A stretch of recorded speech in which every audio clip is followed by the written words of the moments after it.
Did WWII price controls cause inflation problems? Have you ever wondered how price controls during World War II shaped our understanding of inflation? Let's break it down together. Price controls were put in place through the Emergency Price Control Act of 1942. The Office of Price Administration enforced these controls to keep inflation in check during a time of rapid economic growth and limited resources. During the war, these controls did a decent job of preventing runaway inflation. From 1940 to 1946, the overall consumer price index increased by about 12%. This translates to an annual inflation rate of roughly 3.3%, which is quite stable given the wartime conditions. However, it wasn't all smooth sailing. Price controls created some challenges that made managing inflation more complicated. For instance, agricultural prices were not included in these controls. This led to rising food prices, which in turn prompted labor unions to demand higher wages.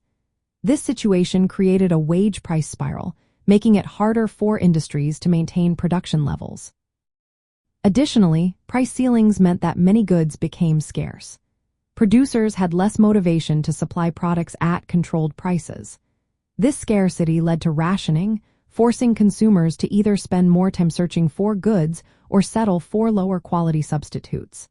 As a result, the real cost of living increased beyond what official inflation figures showed. Quality issues were widespread.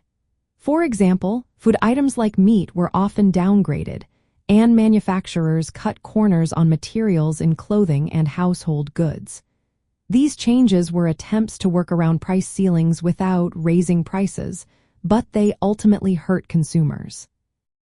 Once the war ended and price controls were lifted, inflation surged. The suppressed price pressures were released, showing that while controls helped manage inflation during the war, they did not eliminate the underlying inflationary forces. In summary, World War II price controls played a role in keeping inflation at bay during the conflict. However, they also caused distortions like shortages and reduced product quality. These factors contributed to inflation problems later on. Understanding this balance offers important lessons for managing inflation during times of economic stress and supply challenges.